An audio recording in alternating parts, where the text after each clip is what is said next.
सुरेश की height 5 feet थी और उसकी पत्नी गरिमा की हाइट 5 फीट 7 इंच थी। दोनों जब साथ चलते तब बेमेल सी जोड़ी लगती थी। लोग फब्तियाँ भी कस देते थे। शादी को अभी 6 महीने ही हुए थे कि गरिमा डिप्रेशन में आ गई। अब वो सुरेश के साथ बाहर जाने में भी संकोच करने लगी थी। सुरेश के पिताजी ने जानबूझकर लंबी बहू देखी थी ताकि आने वाली पीढ़ी कम हाइट की ना पैदा हो। गरिमा को शादी से पहले सुरेश की तस्वीर ही दिखाई गई थी, रूबरू नहीं मिलाया गया था। उसने सुरेश को पहली बार शादी में ही देखा था, जहां वो चाहकर भी शादी से मना नहीं कर सकती। सुरेश कमाऊ लड़का था, वो सरकारी अध्यापक था, इसलिए गरिमा के पिता ने उसके भविष्य को ध्यान में रखते हुए उसके लिए पसंद किया था। धीरे धीरे गरिमा चिड़चिड़ी होती जा रही थी। वो बात बात पर सुरेश को ताने मारने लगी थी। सुरेश बहुत ही सहनशील लड़का था। वो गरिमा की हर बात चुपचाप सुन लेता था, पलटकर जवाब नहीं देता था। ये दुनिया अजीब लोगों का मेला है। यहाँ परिपूर्ण कोई नहीं है। किसी के पास हाइट नहीं है तो किसी के पास रंग नहीं है। कोई वजन को तरसता है तो कोई ज़्यादा वजन के कारण दुखी है। गरिमा के छोटे भाई की शादी थी, इसलिए वो शादी से 20 दिन पहले ही मायके आ गई थी और सुरेश को बोल कर आई थी कि वो शादी वाले दिन आए ताकि उसे लोगों के सामने शर्मिंदा ना होना पड़े।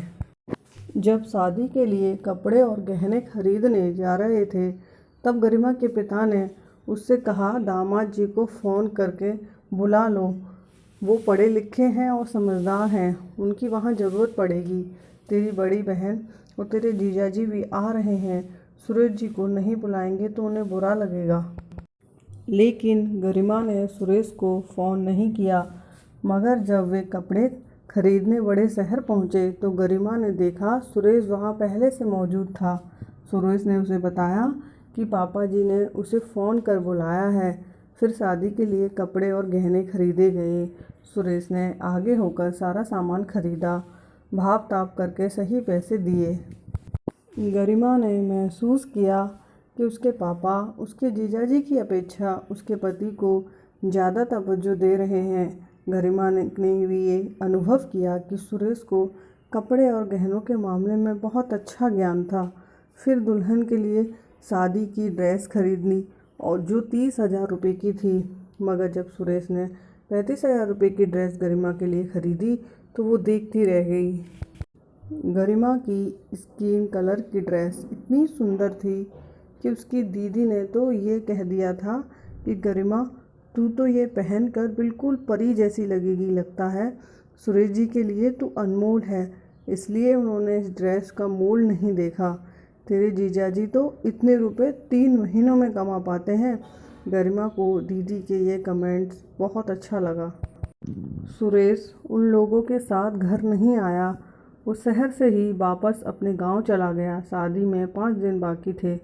सभी औरतें अपने पति के साथ दूल्हे को तेल चढ़ा रही थीं। गरिमा ने महसूस किया कि उन सबकी जोड़ियां भी अजीब थीं।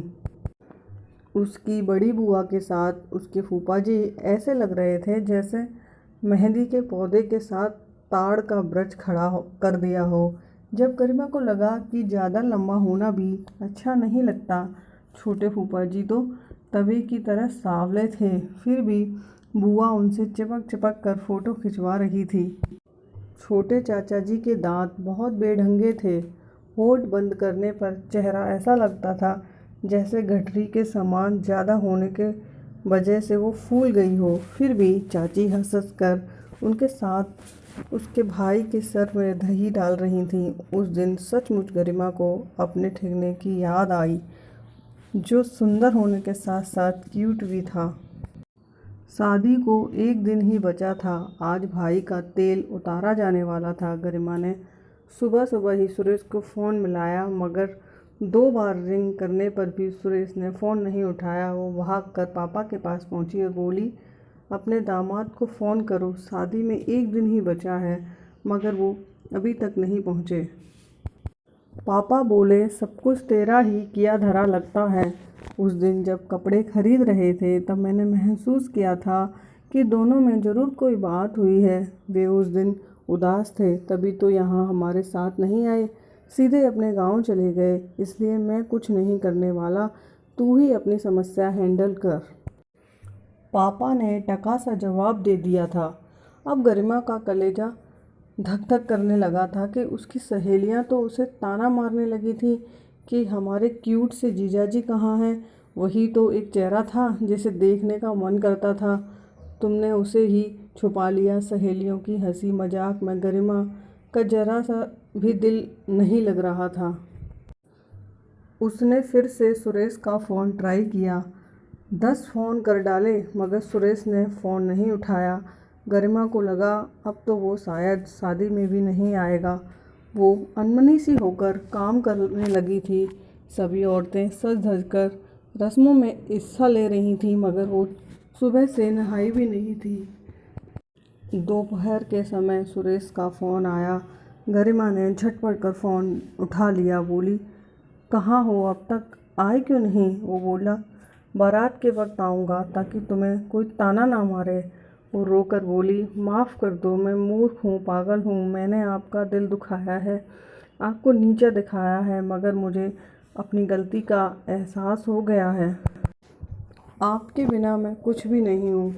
आपने इतनी महंगी महंगी साड़ियाँ दिलवा रखी हैं, मगर मैं उन्हें पहनकर किसको दिखलाऊँ? औरत सज धज कर खुद को पति की आंखों में ढूंढती हैं। ऐसा लगता है जैसे आपके बिना मेरा कोई वजूद नहीं है। आ जाओ प्लीज़। सुरेश बोला, जानता हूँ अभी तुम नादान हो, मगर चिंता मत करो, तुम्हारी नादानियों में तुम्हें संभालने के लिए मैं हमेशा तुम्हारे आसपास ही मिलूँगा। अपने पीछे मुड़कर देखो, यहीं खड़ा हूँ। फिर जब गरिमा ने मुड़कर देखा तो वो उसके करीब आ चुका था।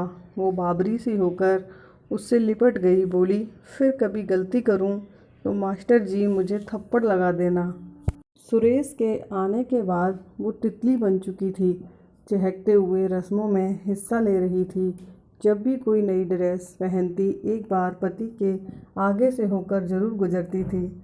और जब उसने स्टेज प्रोग्राम में वो महंगी वाली ड्रेस पहनी तो हर कोई गरिमा को निहार रहा था और गरिमा खुद को पति की आंखों में तलाश रही थी। दोस्तों, आपको ये कहानी कैसी लगी कमेंट बॉक्स में बताएं। अगर कहानी अच्छी लगी हो तो वीडियो को लाइक करें और ऐसी ही नई नई कहानियाँ सुनने के लिए हमारे चैनल को सब्सक्राइब करें।